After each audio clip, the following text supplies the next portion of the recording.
Northern Chihuahua, Mexico, 1847. The desert looked dead, silent, frozen, as if even the wind refused to move. But under the moonless sky, under that vast black sheet stretching from horizon to horizon, something was alive, something watching. A lone Mexican sentry, slumped against his musket, blinked the sand from his eyes. He tried to stay awake, but exhaustion wrapped him like a wet blanket. 30 miles of marching, blistering heat, boots filled with dust. His body was giving out. Still, something felt wrong. He looked around. He saw nothing, only the outlines of the massive Mexican camp stretching across the valley floor. Almost 5,000 soldiers, fires crackling low, horses tied in neat rows, officers asleep in tents embroidered with the national crest. An army so large, so confident, so absolutely certain of victory that they believed no force on earth could threaten them. They were here on a mission Mexico had repeated countless times over the decades. Punish the Apache, drive them back, break their resistance, make the frontier safe again. But in this moment, on this quiet desert night, those thousands of soldiers did not know they were already surrounded. They did not hear the soft crunch of feet wrapping torn cloth around their soles. They did not see dark shapes crawling through cactus shadows. They did not feel 300 pairs of eyes fixed on the camp with an ancient, patient hunger. And they certainly didn't hear the whisper that moved silently through the night air in the Chiricahua language. Nada shi. Tonight we take them. An Apache war party of 300 warriors, led by two legendary figures whose names Mexico would soon speak with trembling voices, waited on the ridges above. One was old, wise, carved by decades of war. The other young, brilliant, unpredictable. Together, their presence alone commanded the entire desert. Their scouts had studied the Mexican army for 2 days, mapping every weakness. The overloaded supply wagons, the tired horses, the poor discipline, the overconfident officers drinking aguardiente until their tongues went numb. The Mexicans believed their sheer numbers would intimidate the Apache. But the Apache did not fight wars the way Mexico fought wars. They did not march in lines. They did not honor formal battles. They did not show up at dawn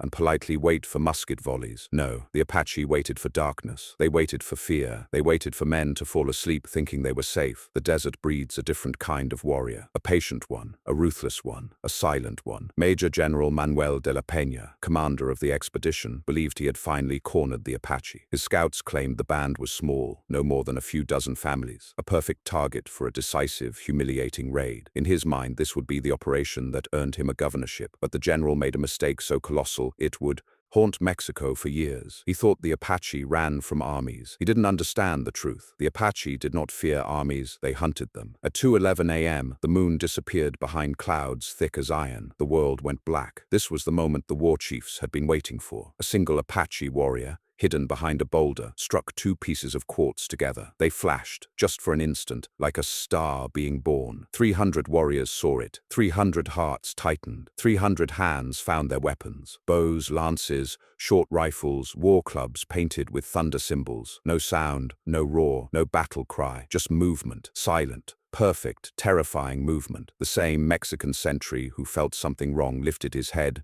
when he heard a soft hiss, like a snake sliding through sand. He opened his mouth to speak. He never finished. An obsidian-tipped arrow slid into his throat with surgical precision. Not a scream, not a shout, just a soft gasp as he fell backward, staring at the stars. Before his body even hit the dirt, 2 more sentries were already dead. The Apache slipped past the outer perimeter, like ghosts, Mexican survivors would later say. Like the desert itself came alive. In less than 3 minutes, the outer ring of guards, dozens of men, ceased to exist. Not shot, not stabbed loudly, erased. Then, with the suddenness of lightning splitting a dead tree, the silence shattered. An Apache war club crashed into a stack of rifles. A horse screamed, a soldier jolted awake, and then the desert erupted into chaos. War cries, high, sharp, blood-chilling, tore through the blackness. Torches ignited. Horses broke free, panicking. Mexican soldiers scrambled, tripping over each other, blinded by terror. The Apache surged into the camp from 3 sides, using every second of confusion like a weapon. They struck supply wagons first,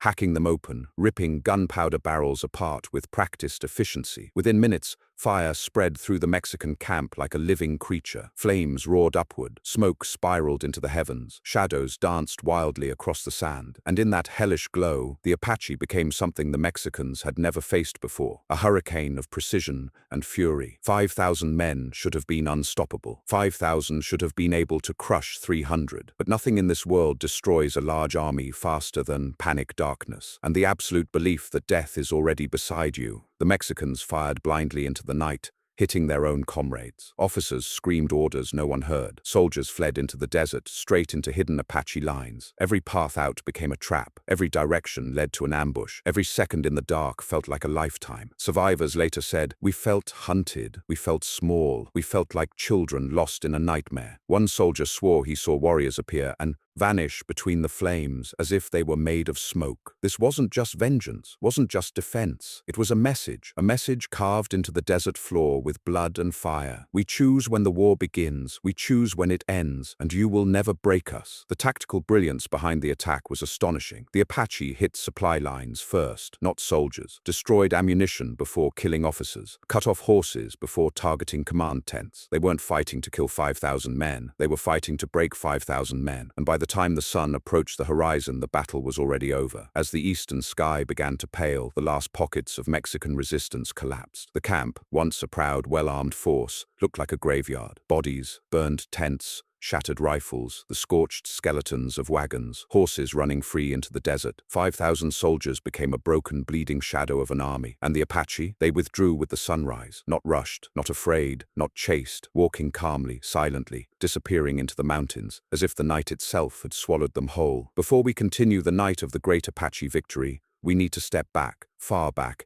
into the decades of violence, betrayal, starvation, and humiliation that made this battle unavoidable. Because the truth is simple. No war explodes in a single night. It builds, it festers, it rots the earth for years before it erupts. To understand how 300 warriors shattered 5,000 soldiers, you must first understand why they fought with such unbreakable fury. And that story begins long before the Mexican army marched into Apache lands. For centuries, the Chiricahua Apache occupied a vast homeland stretching across today's Arizona, New Mexico, Sonora, and Chihuahua, a land of jagged mountains, cold streams, and hidden valleys protected by granite walls. To outsiders, the desert looked harsh and empty. To the Apache, it was alive, an extension of their identity, memory, and spirit. Children learned to shoot arrows almost before they could walk. Warriors could run for days without water. Women cultivated the land, made lodges, tanned hides, raised families. Elders carried the stories of ancestors who survived drought, famine, invasion. This wasn't a tribe. It was a civilization, one far older than Mexico itself, and they guarded their homeland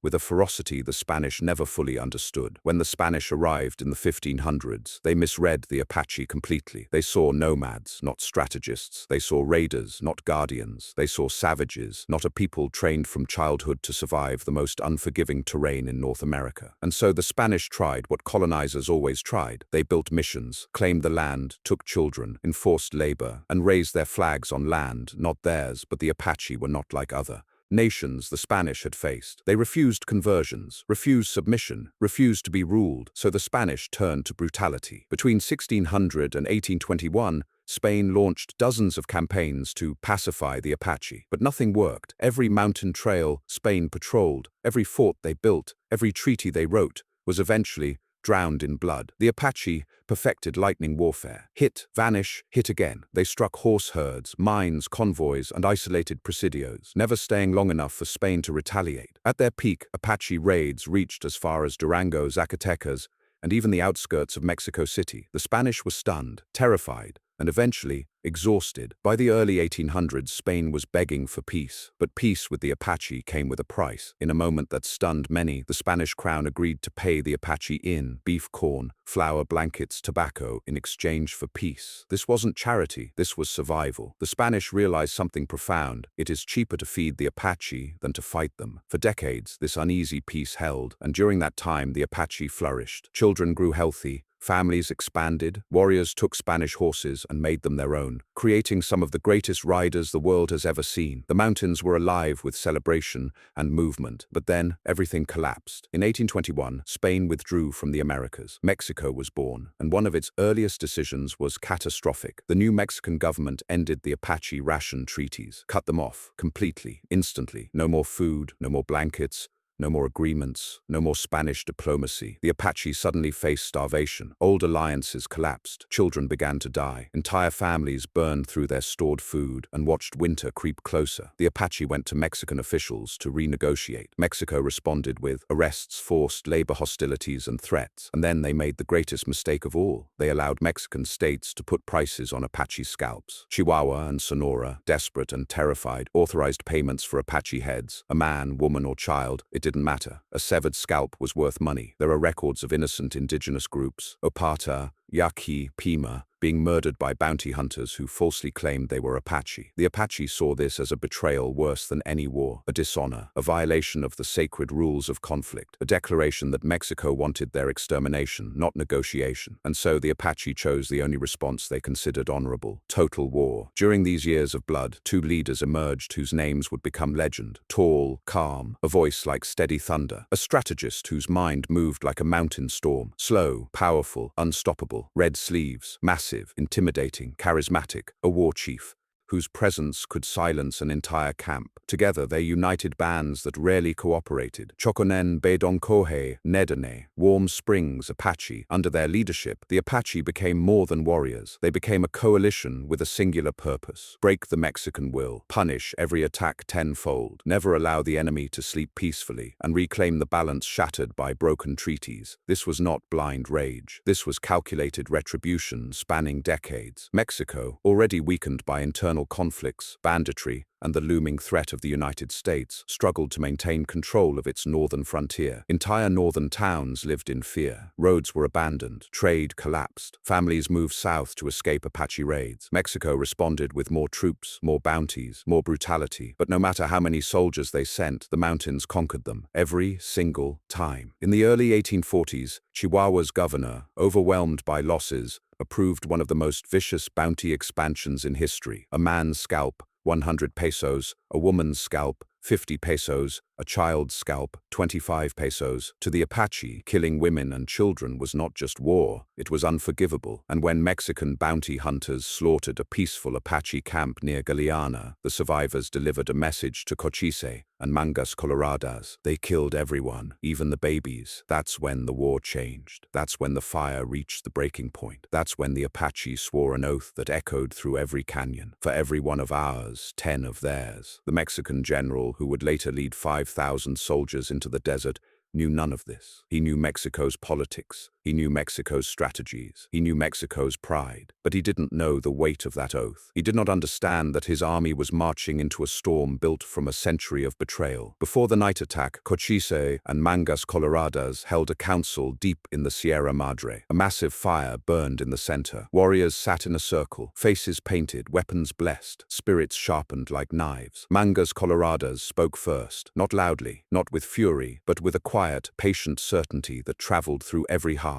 They think we are beaten. They think we starve. They think we hide. They will learn we are not prey. We are the storm. Cochise stood beside him and added only one sentence: "Tonight, the mountains will speak for us." The warriors rose as one, 300 men ready to carve their story into the desert, not for glory, not for conquest, but for the dead who could no longer speak. As the Mexican army set up camp, Apache scouts watched from the cliffs. They observed officers drinking around fires, sentries half asleep, horses tied without guards, ammunition wagons left exposed, no night patrols, no alarms, no awareness. To Cochise and Mangas, it was shocking. It was insulting. For an army of 5,000, it was suicide. The Apaches prepared for the assault as though preparing for a ceremony. Faces painted black with charcoal, horses brushed until silent, arrows tipped with obsidian for quiet kills, knives sharpened to a whisper, war clubs wrapped tight so no sound would echo on impact. Every warrior memorized his role, and as the moon dipped behind thick cloud cover, Mangas Coloradas looked across the dark valley and murmured,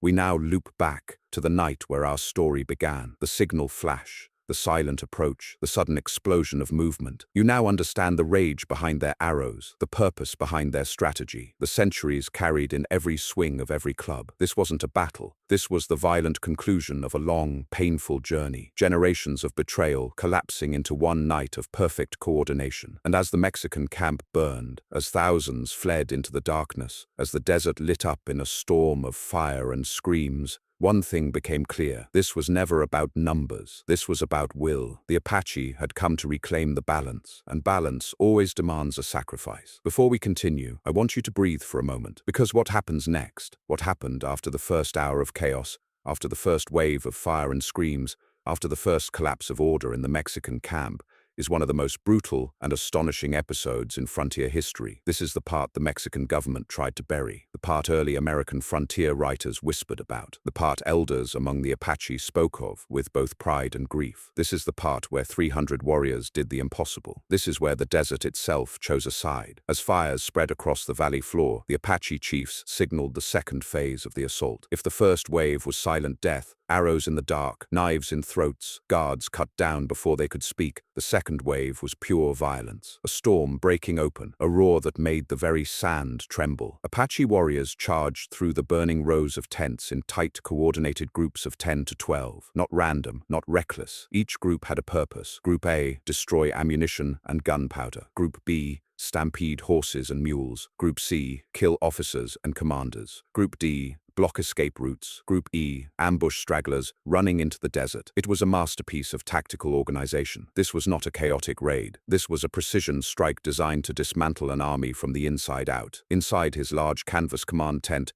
General Manuel de la Peña woke to the sound of a horse screaming and a man shouting in pure terror. Son los Apache. Están aquí. Dios mío. The Apache? They're here! My God! The general stumbled out of bed, wearing only his undershirt, pistol half-loaded, boots unlaced. What he saw outside made the blood drain from his face. The camp, his perfect camp, the force that was supposed to crush the Apache once and for all, had become a burning labyrinth of collapsing tents, bodies on the sand, exploding gunpowder, fleeing soldiers, and the silhouettes of Apache warriors illuminated by firelight. He shouted orders until his throat tore. Form lines! To the center! Grab your weapons! But lines do not exist when men are being killed in their sleep. Discipline does not exist when fire rains from the sky. Order does not exist when fear already owns the night. The general realized the truth. His army was gone, broken, destroyed, and he didn't even know how many Apache there were. Some said 1,000, others said 2,000. Some believed the spirits themselves had joined the fight. But the real number, 300, was too small for his mind to accept. Mexican soldiers tried forming a defensive circle. It lasted 6 minutes. The Apache hit it from 3 sides, firing arrows dipped in fat to ignite tents and clothing. Then they closed in with clubs and lances. They didn't fight like Mexico. They didn't fight like Europe. They fought like the desert, relentless, unpredictable, unforgiving. Warriors slipped through smoke, struck, disappeared, reappeared behind another soldier. Some leaped over burning debris. Some crawled under wagons. Some charged head-on, shrieking war cries that split the night. One soldier described it years later. They came from everywhere and nowhere. Their eyes glowed from the fire. They weren't men. They were shadows with knives. In less than an hour, a defensive formation meant for thousands collapsed beneath the weight of 300 hunters. The horses! My God, the horses! Once the Apache set them free, dozens of riders swung onto bare backs without saddles, gripping tightly with their legs. Many rode half sideways, a tactic that made them harder targets